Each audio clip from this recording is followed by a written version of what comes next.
Olá, centelhas! Olha, eu aqui com a minha centelha, com a minha consciência, com uma consciência muito amiga, muito legal, que eu adoro, um grande amigo, Mário Jorge, meu parceiro, que nós estamos fazendo um evento junto, né? Terceira edição, Mário. Terceira edição do Despertar. Né? Muito bacana. De volta a São Paulo, estou bastante animado. Já fazia um tempo que a gente não fazia isso. É sempre algo muito gostoso. Tem sempre um público, reúne um público muito bom, muito bacana. E acaba ficando um ambiente legal. E claro que estar com você, compartilhar, é sempre um prazer para mim, de longa data já, né? Que maravilha! Gente, a gente se chama de dupla MM, né? Tipo o chocolate M&M's, porque é Os mais caras apelidaram a gente, né, meu? exato, lidar a gente dupla MM. E nós somos aqui a união da ciência, da espiritualidade, da filosofia. Então, eu trago essa parte intuitiva da coisa, filosofia hermética, espiritualidade, e o Mário traz a parte científica, com os ensinamentos do Dr. Tom Campbell. E hoje a gente está aqui, Mário, para quê? Para dizer para você que você vai assistir agora um vídeo muito especial. Inclusive, quero agradecer ao Mário pelo contato, né, de nos conectar com o cientista Rizwan Virk. Nome difícil, né, Mário? É um nome indiano, né? Não é fácil de pronunciar, não. Mas ele é Exato, americano. é americano-indiano. Então, vou falar um pouquinho aqui dele, para que você assista a entrevista que eu e o Mário fizemos na íntegra aqui. Vai ter legendas. Sensacional, não tem muito material do Rizwan em português, mas ele é muito conhecido no mundo inteiro pela teoria da simulação. Um livro dele, inclusive, em português, que fez muito sucesso, é o Hipótese da Simulação, a teoria por trás, né, da Matrix, do filme Matrix. E outro livro também que ele fez recentemente foi o livro Empreendedorismo.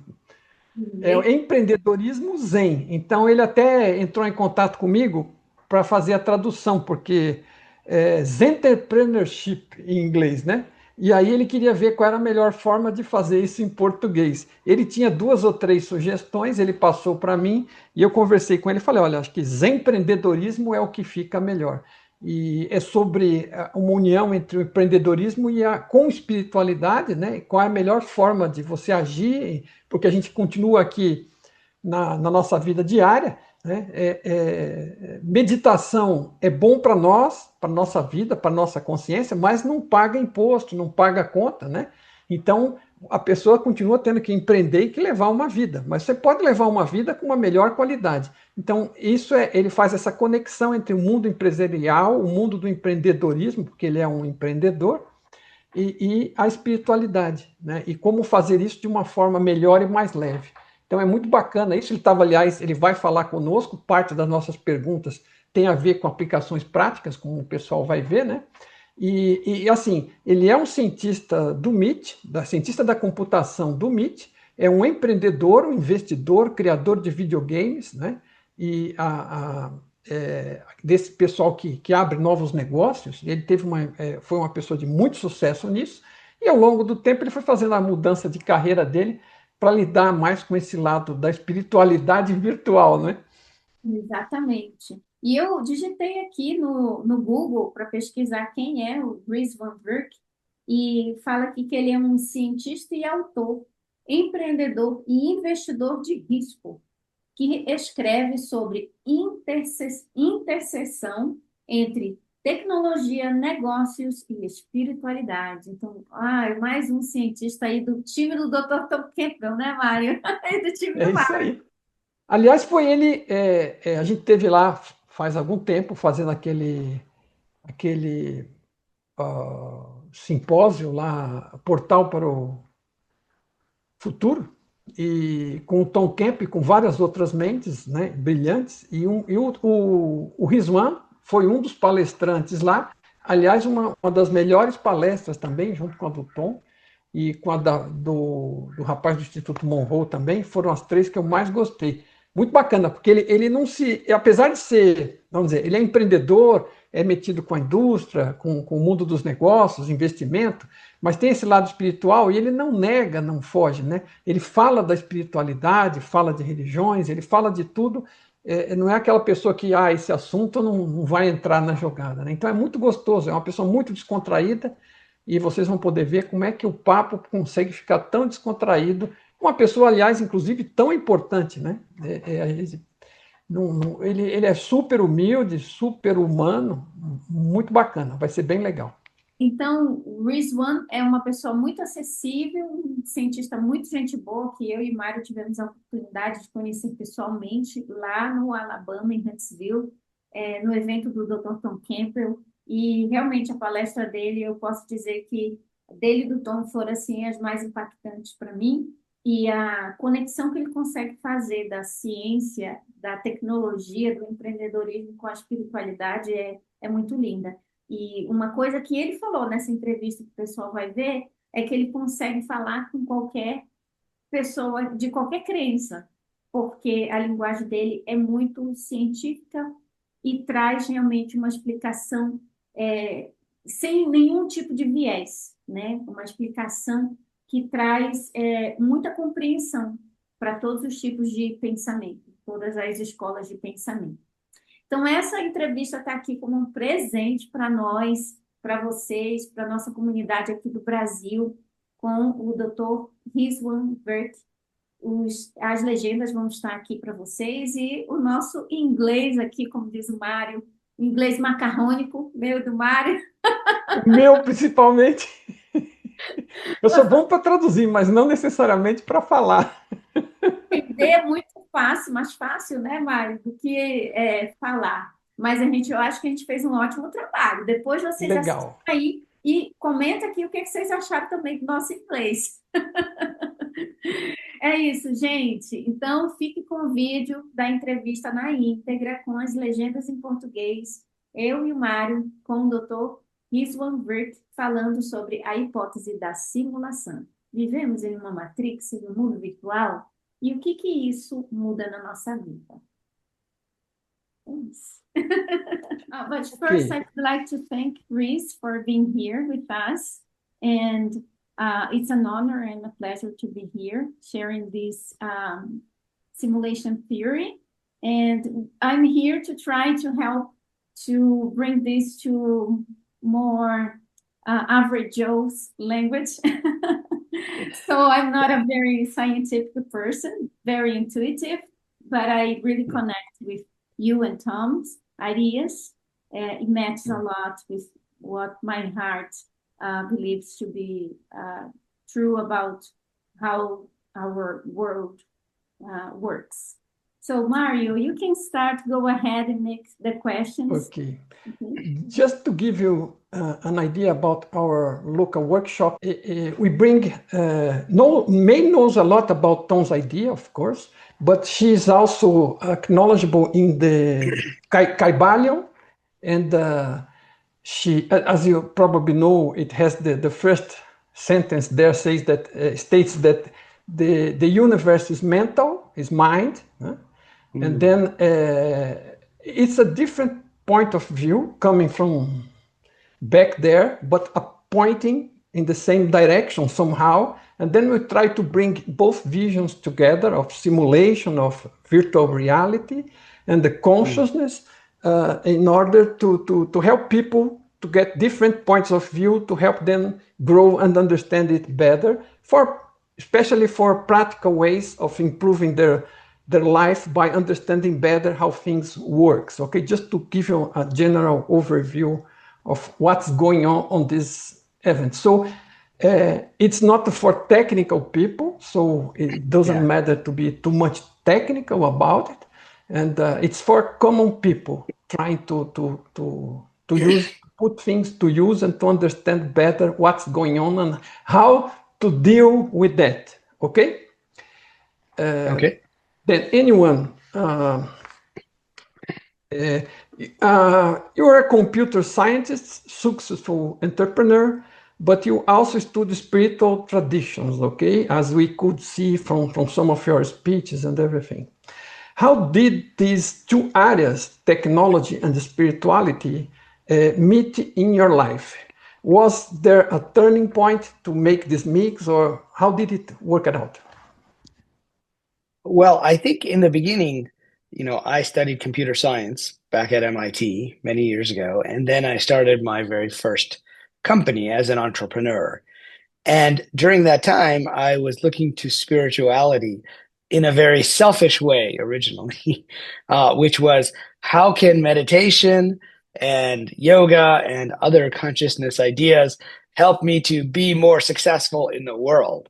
But for many years, I was, had this attitude, but I was also living a bit of a double life where during the day I was dealing with engineering problems, servers, computer science, also employees, many customers. We had thousands of customers, big enterprises around the world, and also, investors and venture capitalists. But then in the evening, I would explore different aspects of consciousness, or on the weekends, I would fly away to places like the Monroe Institute, where they were trying to do out-of-body experiences or try shamanic dream work or energy healing. So what I learned eventually was that I had it wrong, that the spirituality, came first, and that the business was there to help me with my spirituality. And so that the challenges that were coming up in my daily life that I wanted help with were the whole point, from a karmic or video game perspective, that these are the challenges, in the game.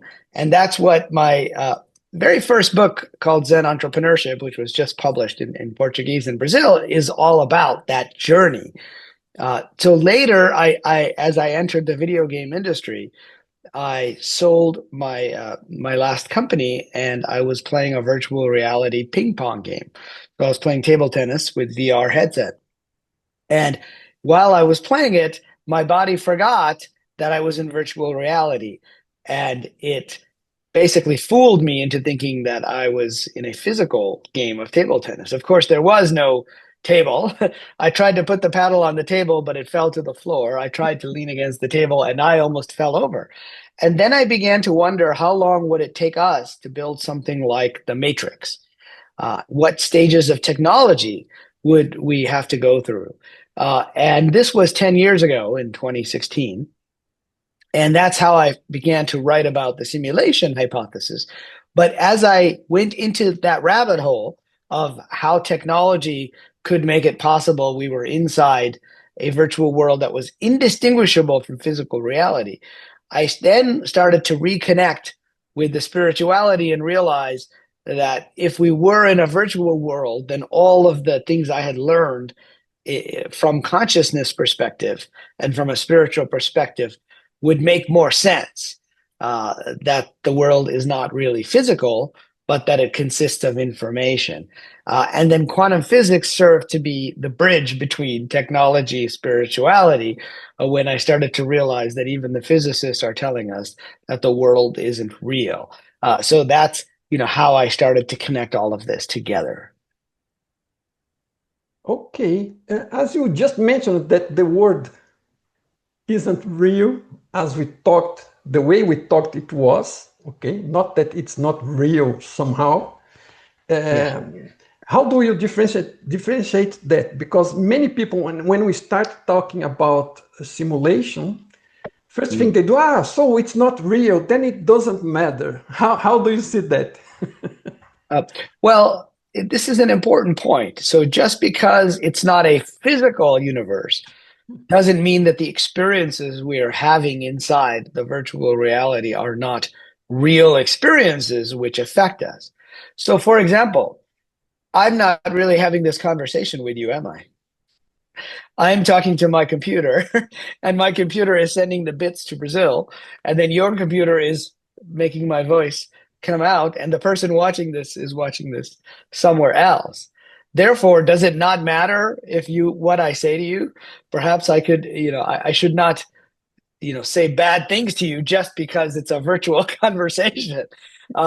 And similarly, if you are inside a video game world and you make a friend and you get to know that person, you still are getting to know the person. And if they teach you, Portuguese or Spanish, when you come outside of the virtual world, you have still learned Portuguese or Spanish, right? So The fact that it's a virtual world doesn't mean that the experiences aren't real.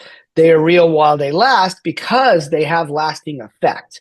And it turns out that the spiritual traditions of the world are telling us the same thing, that the physical world isn't real, whether it's Christianity, Judaism, Islam, Hinduism, Buddhism. They're all telling us that this is a temporary world. So, in Islam and in the Bible, they talk about this world as the temporary world, and then the eternal world is after. But yet, what we do here matters for what happens there.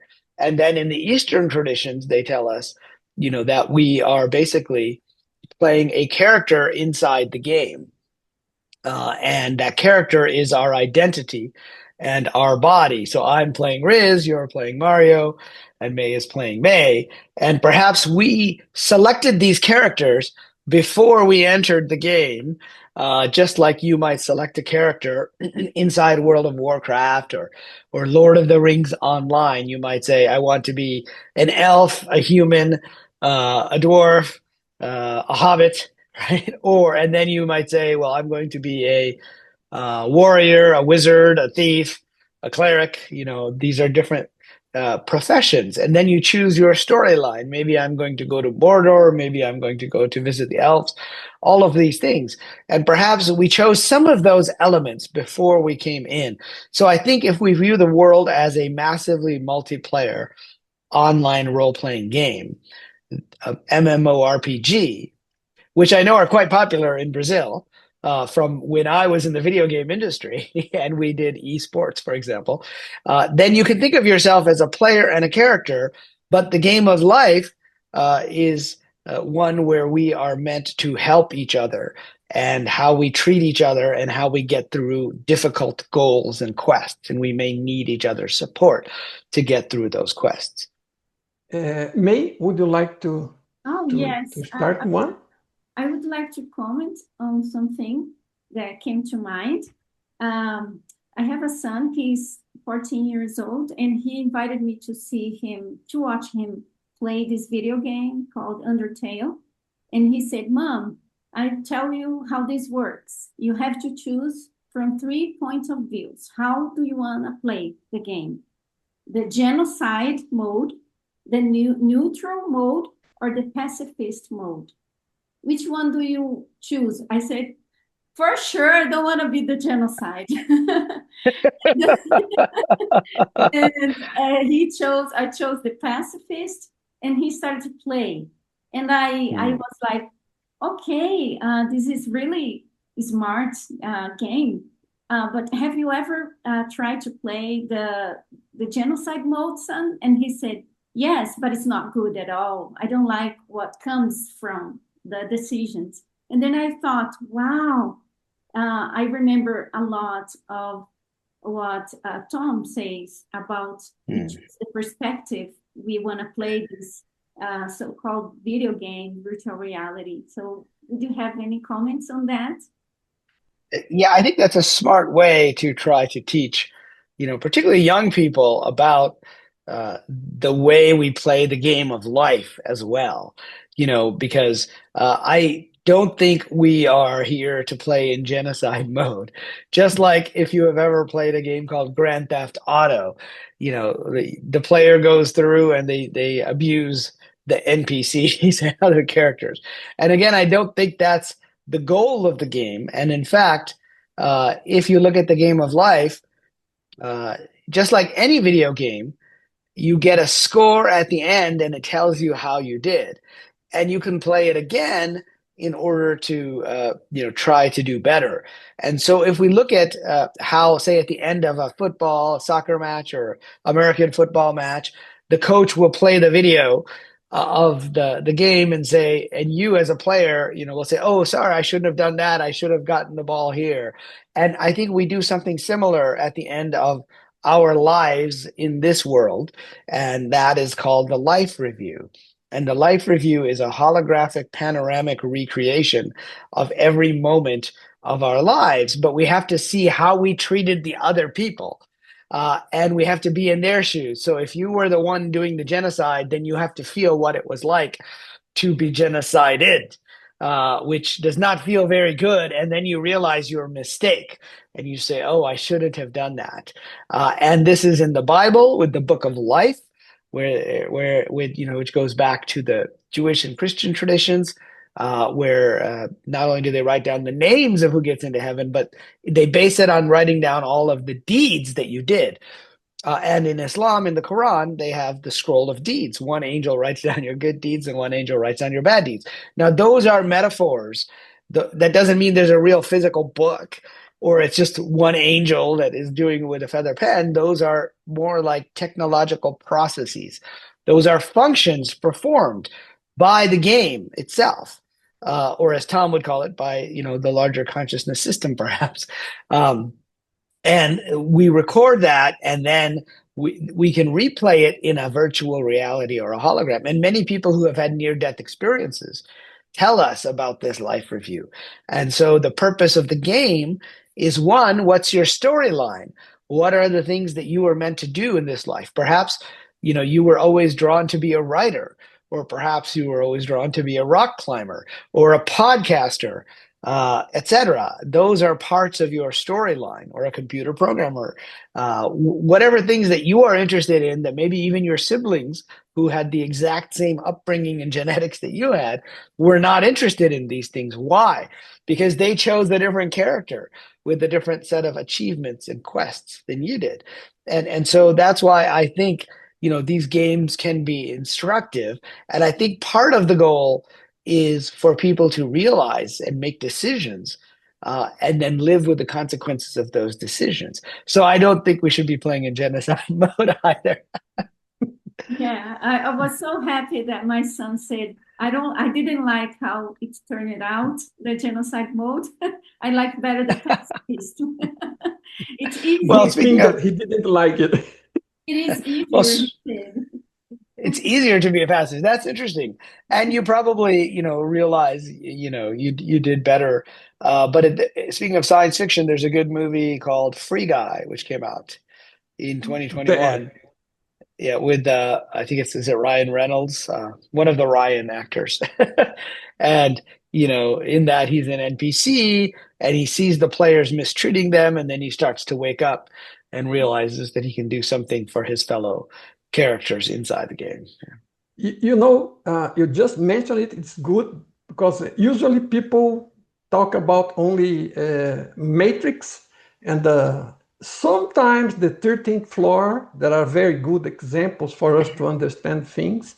But I believe that this Free Guy is a very good example because it's very actual, let's say, with the games and everything, NPCs, but there is so many metaphors inside that people may think that's only for diversion, for passing time or something, but the quantity of metaphors inside that and using the current technology, because there are many older people like myself that doesn't have a clue about a video game.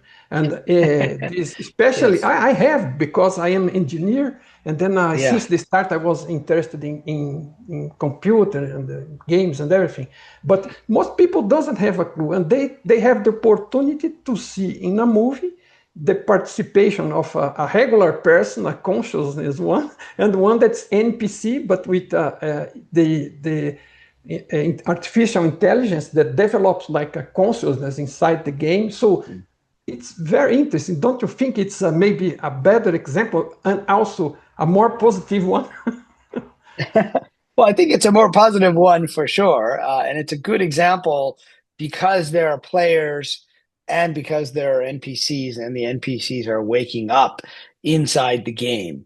It also, shows that we maybe shouldn't be treating NPCs, badly, because perhaps they're not always going to be NPCs. So I always like to talk about the NPC version of the simulation hypothesis and the RPG version. And the NPC means non-player character. Those are the AI characters in the game. The term actually comes from Dungeons and Dragons. So a long time ago, before video games, when we played on a tabletop, and each player had a character, but then the NPC was the characters that were like the bartender at the inn, or these other characters, the one who's going to sell you, the giant sword, the golden sword, or the armor you're going to use to fight the dragons, for example. In the RPG game, we are players, and we have avatars inside the game. And the avatar term comes from Sanskrit. It's a spiritual term, which means when a divine entity comes down and squeezes itself into a small body on the screen. Human form. In human form, in Sanskrit, yes. So it's a small human body that incarnates a divine entity. And so when the guys at Lucasfilm, which was started by George Lucas, who made Star Wars, they were making video games in the 1980s. They were looking for a term to describe the small character on the screen they were controlling. And they borrowed this term, spiritual term, from Sanskrit for that reason. Now, one woman came to me once and said, I think my husband is an NPC. I said, why do you think that? And she said, well, because he keeps doing this or he keeps doing that. And I said, well, maybe that's not a healthy way to have a relationship. And in fact, maybe we are all players of the game, but we go into NPC mode where we are playing roles for each other. So this is in between these two extremes. So that's what I think now, is that we are trained like an AI here in this world by our parents, by our religion, by our politics, by our country, by our tribe, all of these things, and we repeat them. But if we remember that we are a player, like a soul that has come into the game, then we are awakening in a sense. So I always encourage people, to not think of others as NPCs, but to think of them as characters who are playing a role with you, and then you won't mistreat them, and they won't mistreat you. Is the other important point. Yeah.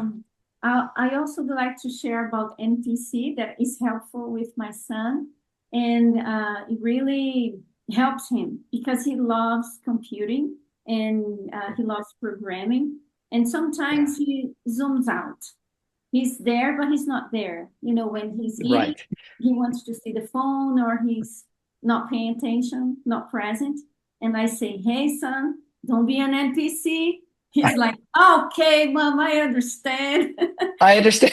Right. That helps him to understand, be present, be here, not just out of your mind, somewhere else, be here, be awake.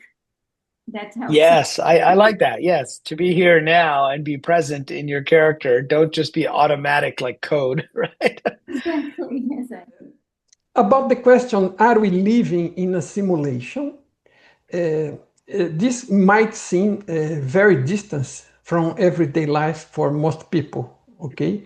And for common people. Why does this question matter? How do you think we could explain people we could tell to the people in our workshop, for example, why does this question matter? What does it have to do with the real lives of each one of us in the everyday life?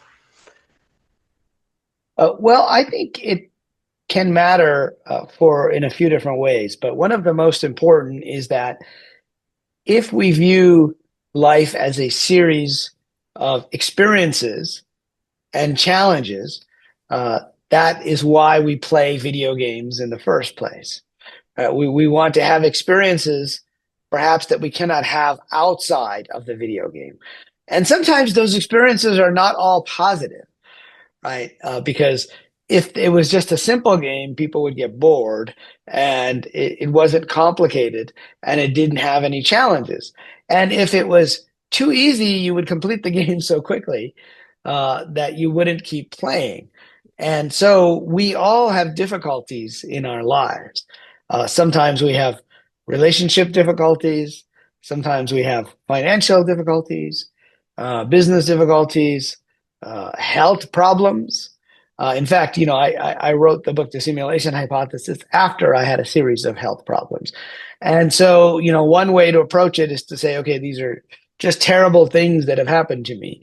But if you view it as a challenge that is a higher difficulty level than, say a regular person might be going through or another person might be going through, then that gives you the strength to think, well, in a game, just because a challenge is difficult doesn't mean I shouldn't rise to face it.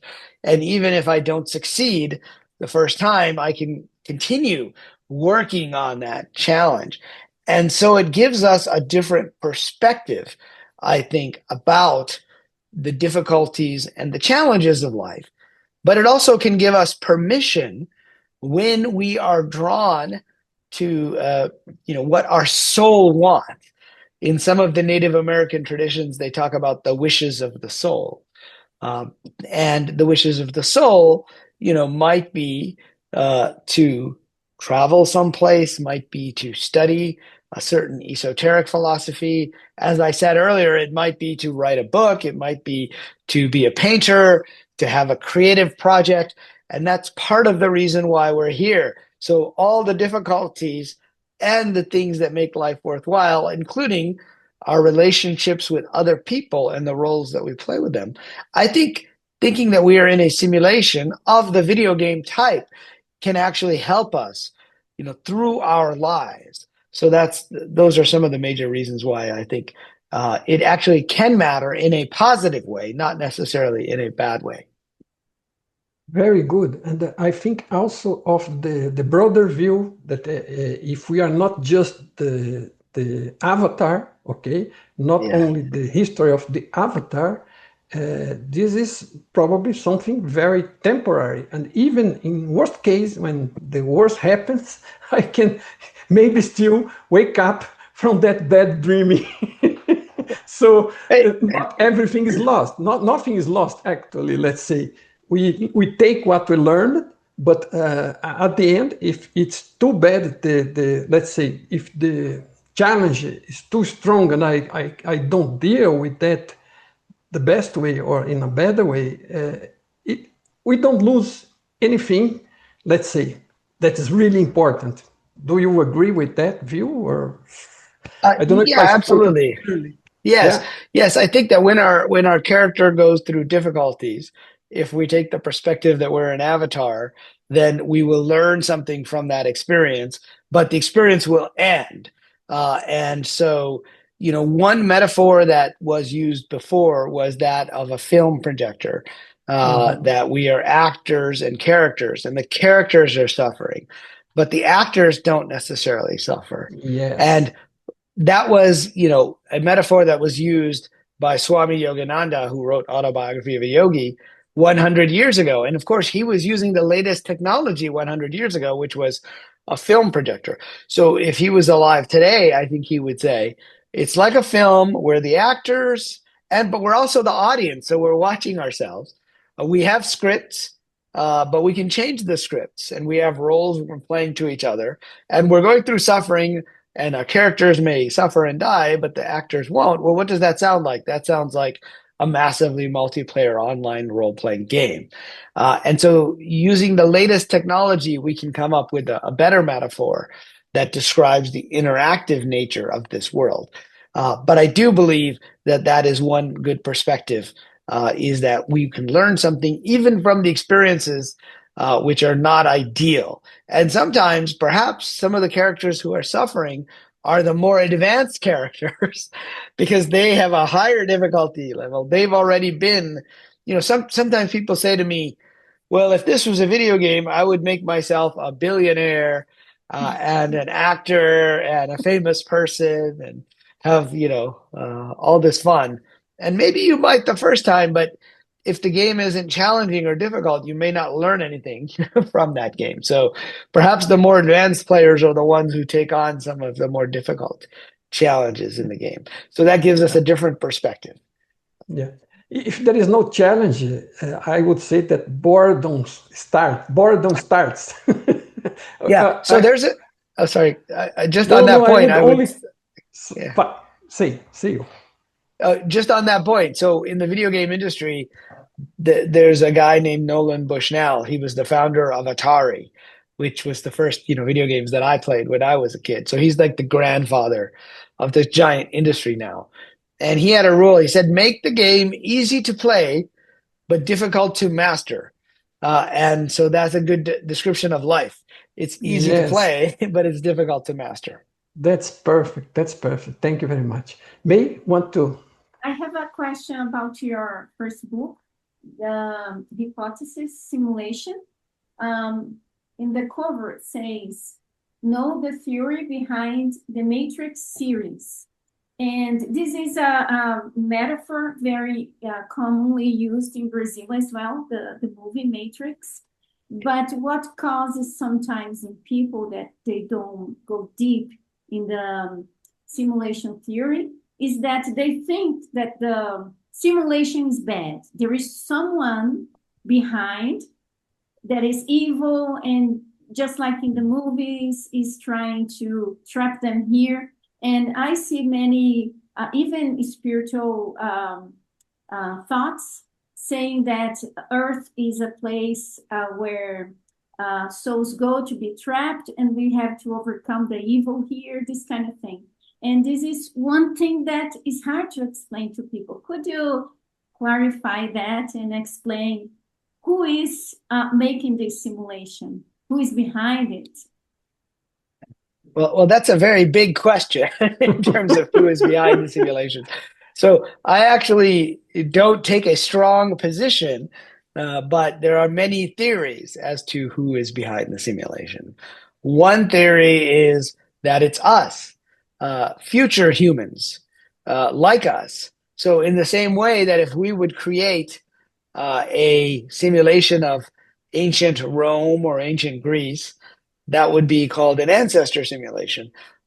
In fact, in the film The Matrix, the simulation is of the year 1999, but the year outside of the Matrix is like 2199 or nobody really knows, Morpheus says. Mm-hmm.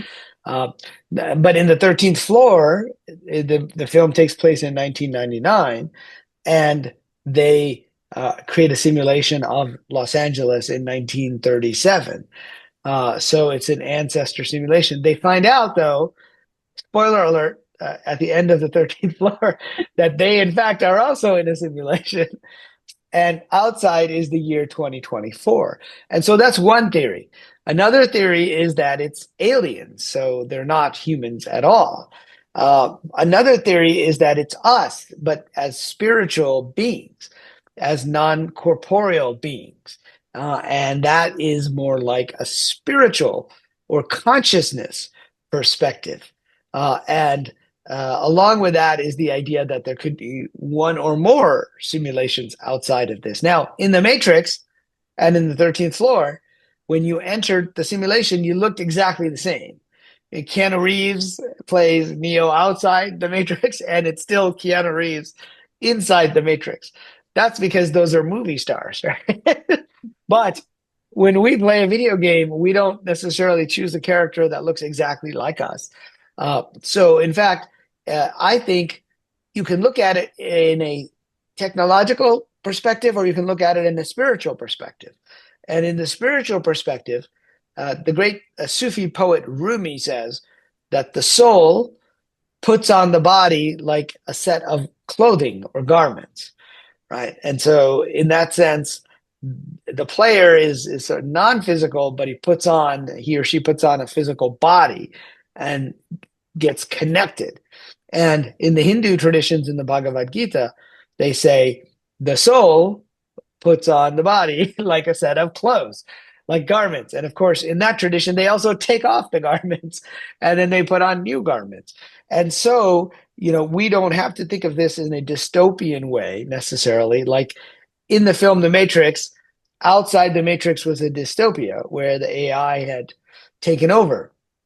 But what we're finding today is that AI can help us to create virtual worlds that seem real.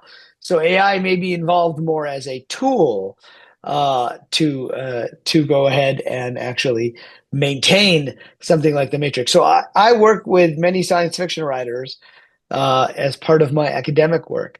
And I asked them, why are these movies like The Matrix or Ready Player One, which is another great movie about entering a virtual world, why are they dystopian?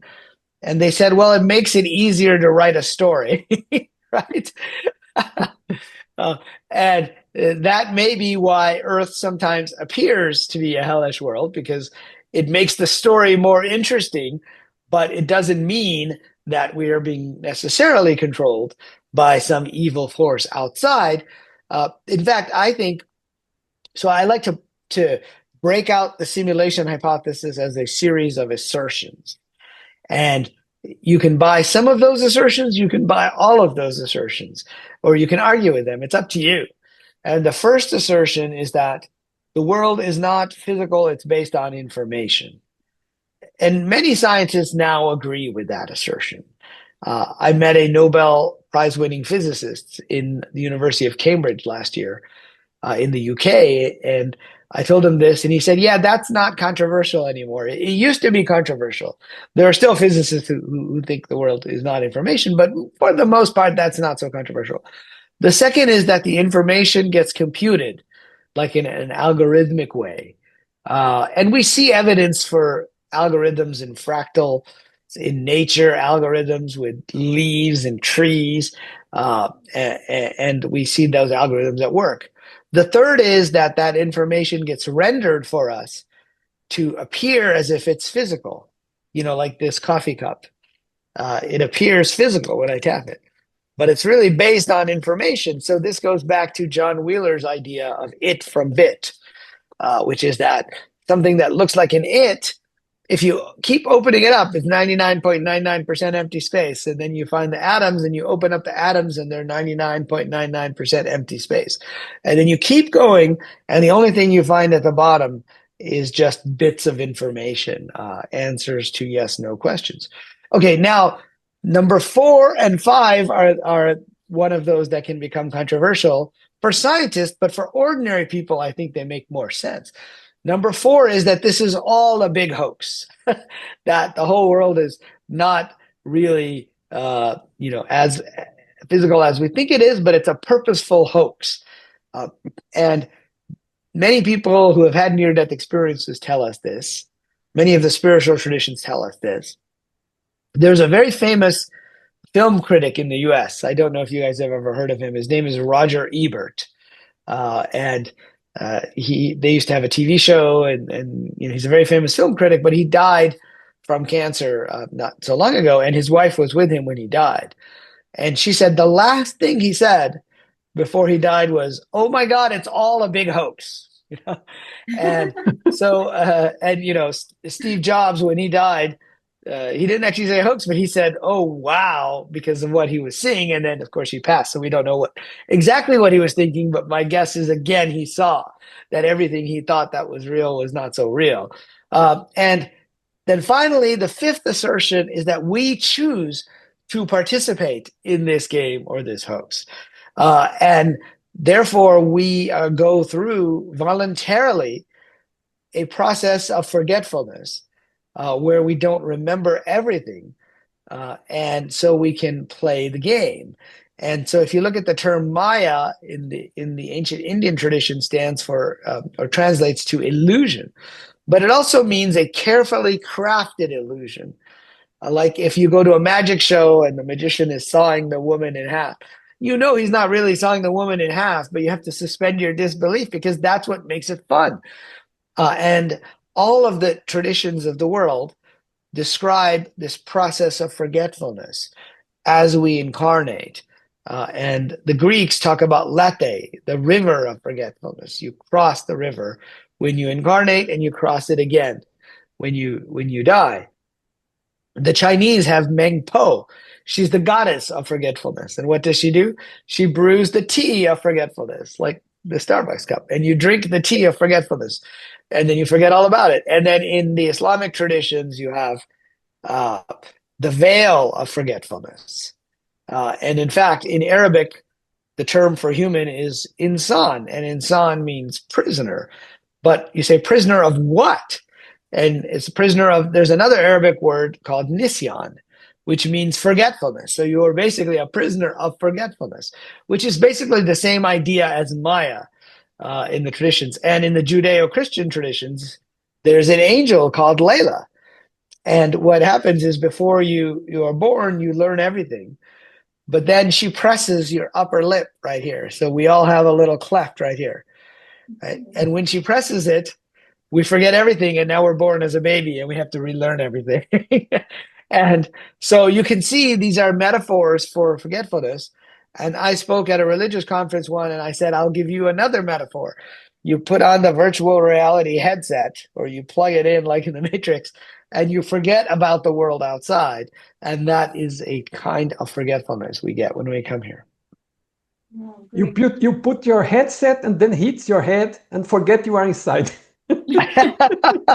Exactly. Everything seems so real, right? Yeah, everything seems real, and you don't remember you put the headset in the first place. You talked a little bit about the ancestors simulation and the, let's say, alien simulation possibility, and that goes back to Nick Bostrom, I believe, from his paper, and Yes.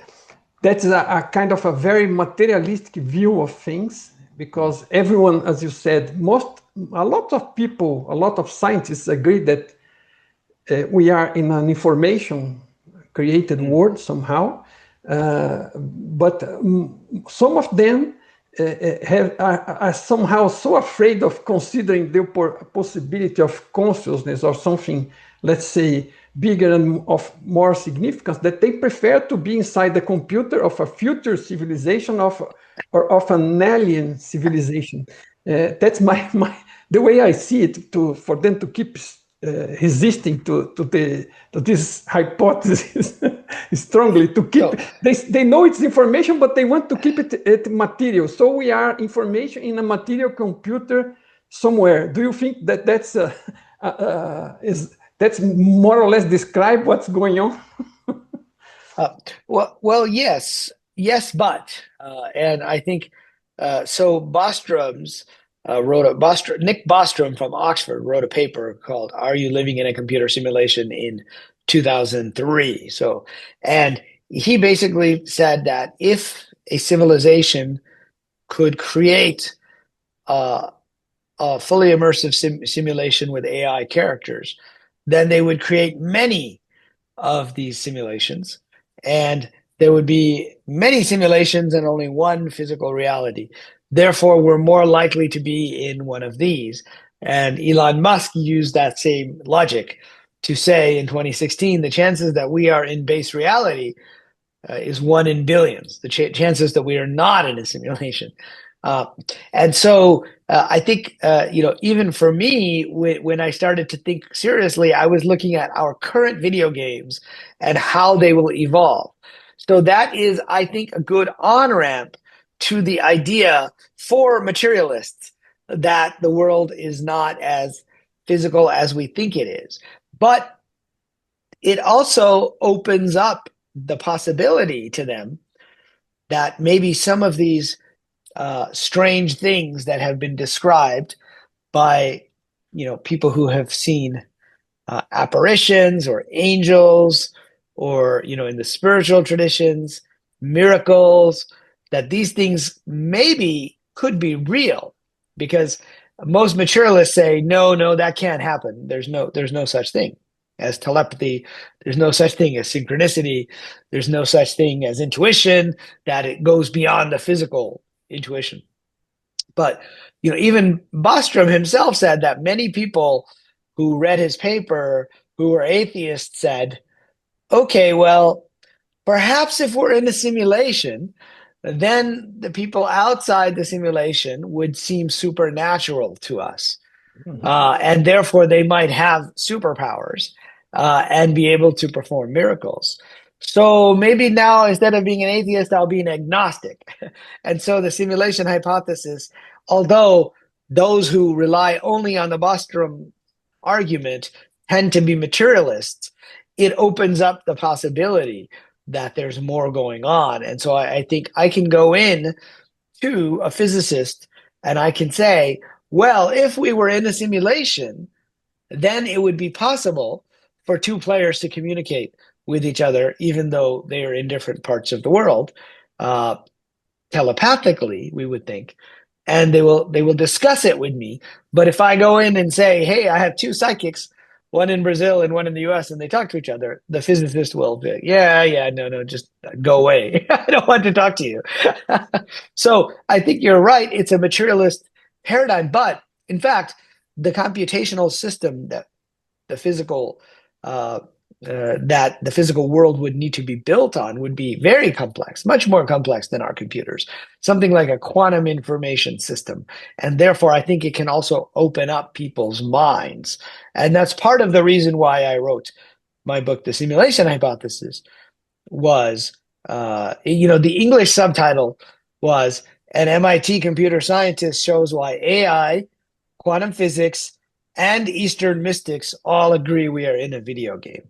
And so I use it as a bridge between spiritual people, even, very religious. I can talk about this with like Ayatollahs in Iran. There was one attending a talk. And I can talk about it with physicists, and I can talk about it with, New Age spiritual people, and I can talk about it with computer scientists. So it becomes a common language to talk about these things that people normally fight each other about. Okay, May? The next question is, how does your life change, your view of the world, your daily life changed by the hypothesis of simulation? Well, so I think it changes in a few different ways. The first way is when I encounter people, I wonder, okay, what role are they playing in this storyline of my life? And I'm also tempted to treat them perhaps with more kindness than I might otherwise do if I didn't think of them as playing a role.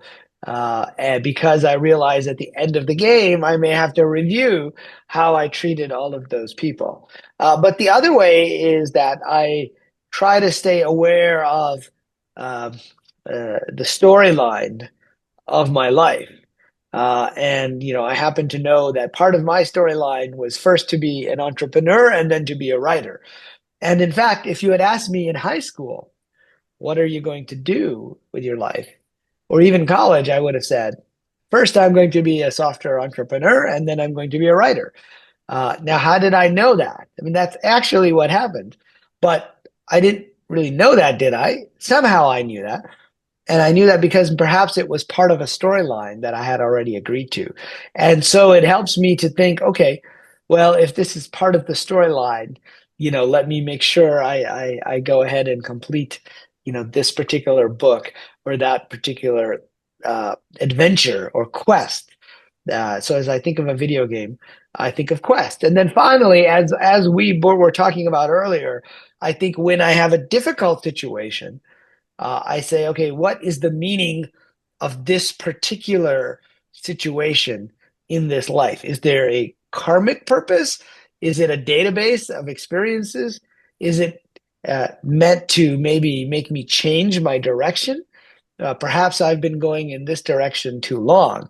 And so I mentioned how I had a health crisis, and that's when I finally started writing this book. And most of my books I wrote since that health crisis. And during that time, I was still, I had already finished being an entrepreneur, but I was trying to move on and be an investor and a venture capitalist. And I was reminded that I had a storyline. There's part 2, and I'm still in episode 1. I need to get to episode 2. And what happened was after that health crisis, every time my conscious mind tried to jump back into the business world, I would end up back in the hospital. But I had just enough energy to go to Starbucks and write my books for a few hours every day. And so it was forcing me. And so when I have a difficult situation, I ask, okay, what role could this be playing if there's a part of me outside watching on a screen what this part of me is doing inside and saying, okay, season 3 is supposed to do this, so we need you to do this, not that. Yeah, that's great. Yeah. It makes us be more aware and use more our intention in the way that we can evolve and have better lives for us and for the ones around us. Yeah, really nice. Thank you. Yes. My question now is linked to your second book in Portuguese that is about entrepreneurship. Sorry for the for pronunciation. Em português é empreendedorismo. And we know that no matter if this is a video game or not, we have something to do here to keep living. Yes. And we need that support. We need to keep alive, to keep learning, if we think that's what we're doing here, or whatever we think we are doing here. But we need to go through that. So how do you come to try to write something on entrepreneurship? And in what direction is your reasoning on that book? Where is it leading? Yeah, absolutely. So, that is my latest book in Brazil, but it was actually the first book I ever wrote in English. Okay. So, because I spent my life, most of my career, working as an entrepreneur, starting a company. And anyone who does that knows you're constantly fighting fires all the time, problem solving, as you're trying to build up a company from scratch. And so what I found was that our professional lives can be a part of our spiritual journey, and that we don't have to think of these two things as being completely separate, to say, okay, this is my work, this is my spirituality. But in fact, that we are being guided and we can find clues. And what do I mean by clues? To the next challenge in our careers, whether it's a new job, it's a new business partner, a new product. Just like if we think of Indiana Jones, who's hunting for treasure, basically in movies like Raiders of the Lost Ark. I don't know what the title was in Brazil, but he would find one clue. He wouldn't find the Ark of the Covenant at the beginning of the movie, right? Instead, he would be given one clue, and if he followed that clue, then he would go to the next clue, and then to the next clue. And our life can be like a series of clues through synchronicity, through our dreams, through our hunches, and our gut feelings. We can navigate through the business world in a different way. And that is part of, what Zen entrepreneurship is all about. The other part is that we find our inner patterns end up reflecting themselves in the outside world. So, for example, I found myself getting into similar business situations again and again. I said, why is that? Well, in the book, there is a character who's like a spiritual mentor who is telling me that's because your internal patterns are causing you to make decisions such that you have the same problem again and again. And by quieting our minds, we can learn to observe these patterns. And just like, sometimes you have a young woman or a young man who get into a relationship, the same type of relationship and the same problems happen to them again and again. It's an internal pattern that manifests in the outside world.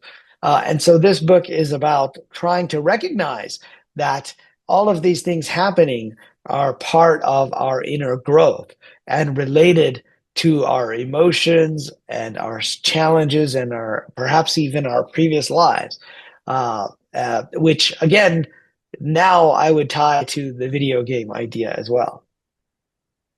Okay, so it's a review also, not only the original one translated. You updated it somehow. Yeah, it's updated somewhat because Okay. it's a second edition. Yeah.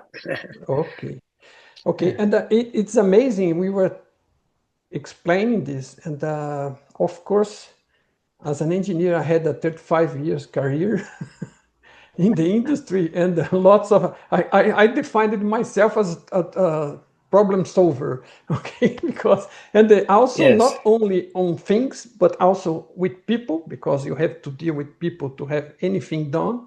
And Yes. then I had some kind of those insights you were describing, and the one big one was that anything that I learned in the work life that was very important, a very, let's say, a big insight.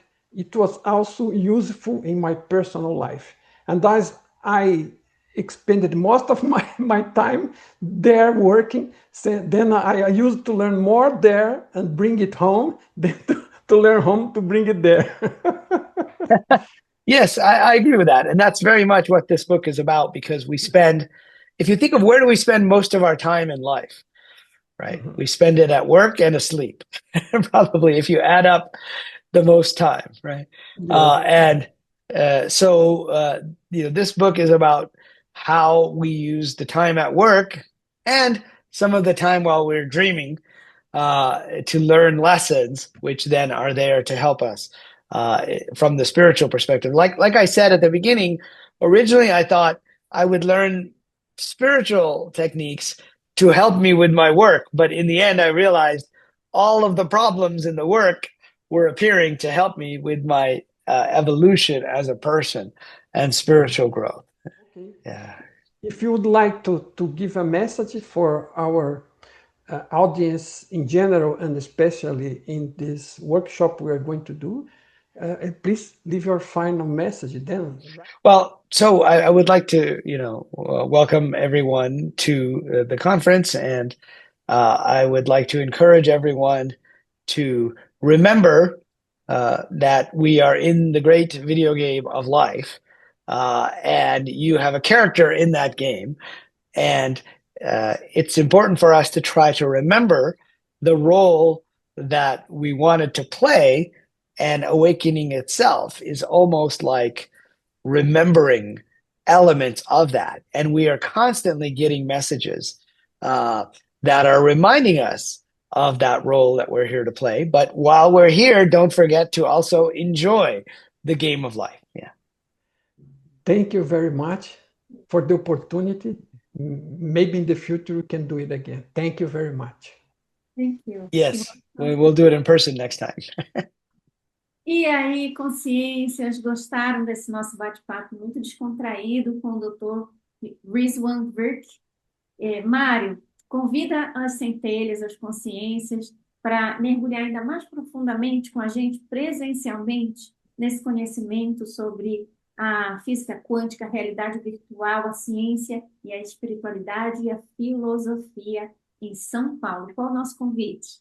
É a terceira versão do nosso workshop Despertar. O primeiro foi em São Paulo em 2020, depois tivemos em Brasília, e agora este em São Paulo novamente, voltando a São Paulo, e a gente espera poder encontrar você lá. Vai ser um ambiente super bacana, o mesmo que a gente fez o primeiro, perto da Avenida Paulista, perto do Shopping Paulista ali também, então com acesso para quem quiser escolher um tipo de comida ou outro, ficar à vontade e aproveitar também que está em São Paulo e é de fácil acesso, junto a uma estação Paraíso do metrô, na rua Maestro Cardan lá, e vai ser muito bacana. Vai ser muito bacana porque não é um grupo grande, vai ser um grupo de tamanho reduzido, e a gente vai ter a oportunidade de fazer uma grande interação, muita pergunta e resposta. A gente estava aqui combinando até, a gente vai ter o Tom virtual participando conosco. Nós temos algumas novidades aí para este ano. Nós temos a Caroline Lucesco, que é presidente do Consciousness Hub. Ela é responsável por essa organização não lucrativa, né, como eles chamam, que é uma organização dedicada à interação das pessoas interessadas em consciência, em evoluir, em autoconhecimento, para interagir com as ideias libertadoras do Tom Campbell. Então, é algo que está sendo criado pelas pessoas, por iniciativa das pessoas que percebem a qualidade das ideias do Tom, para contribuir, para continuar contribuindo, independente do Tom, para continuar esse esforço de divulgação. Então, é um lugar de interação, tem muitas atividades, muitos cursos, muitas palestras, muitos artigos lá no Consciousness Hub eletrônico e na interação com as pessoas. E ela, como presidente, vai estar aqui conosco, compartilhando uma experiência, porque nós temos... O evento é voltado para teoria e prática, mas principalmente para coisas que sejam úteis para a vida das pessoas. E a Caroline vai trazer uma experimentação daquelas que elas fazem lá com o Tom, nos eventos do Tom, de visão remota, e que é uma prática comum, normal para a consciência, não tem nada de paranormal, é uma propriedade natural da consciência, mas requer algumas instruções, alguns esclarecimentos e bastante prática. E ela vai fazer algumas práticas com as pessoas, vai comentar com vocês, então vou estar eu, vai estar a May, eu geralmente trazendo o lado, como a May costuma dizer, um lado um pouco mais científico e das ideias do Tom. A May vai estar trazendo aí muita coisa da espiritualidade, com base também no Kybalion, que a gente sabe que é aquele conhecimento fundamental que já vem lá do Antigo Egito, que já dizia que a realidade é mental, né, que o universo é mente, e que bate 100% ipsis, né, com as ideias do Tom, com as descobertas do Tom, porque não são apenas ideias, né? E ele descobriu isso, experimentou e propõe meios para que a gente experimente também, mas são sempre dois ângulos diferentes, com muita prática e com muita interação e perguntas e respostas. E então a gente tem vai ter trechos do Dr. Rizwan, que acabou de falar conosco, né? E neste vídeo, e ele também vai estar presente em vídeo, nós vamos estar preparando o material dele para participar, para apresentar durante o evento. Vamos ter material do Tom, vamos ter a Caroline Lucesco, da equipe do Tom, fazendo práticas conosco. E, May, eu vou adiantar, eu nem lembrei de falar com você, mas vamos dar alguns brindes aí binaurais do Tom para o pessoal que participar conosco. Da outra vez nós demos alguns binaurais que eu preparei, mas eu separei alguns binaurais do Tom também. A gente pode compartilhar com as pessoas que participarem do evento.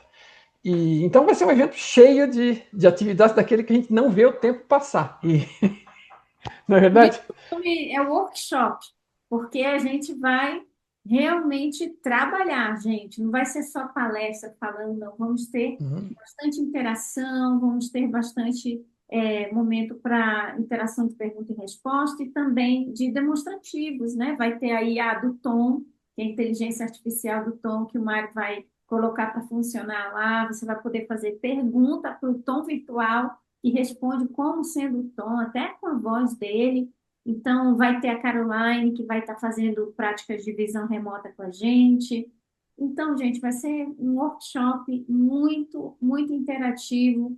E como o Mário falou, foi bem legal você ter lembrado para um número reduzido de pessoas. Então, esse não é um simpósio, um congresso, que você põe lá 500, 1000 pessoas, não. É um número reduzido para que a gente tenha essa qualidade de interação. Então, gente, fica aqui o nosso convite, você que é de São Paulo, de região ou de outros lugares do Brasil, vou deixar aqui embaixo na descrição do vídeo todos os links necessários dessa entrevista, página do Dr. Rizwan, página do MyBito Brasil com o Mario Jorge, divulgando as ideias do Dr. Tom Campbell, e também os links dos livros do Dr.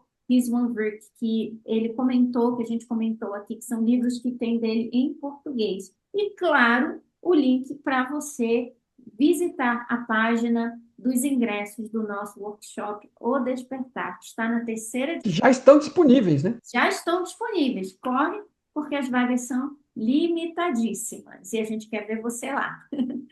Vem com a É gente. isso aí. Obrigada, Mário. Obrigado, May. Nos vemos lá. Tchau.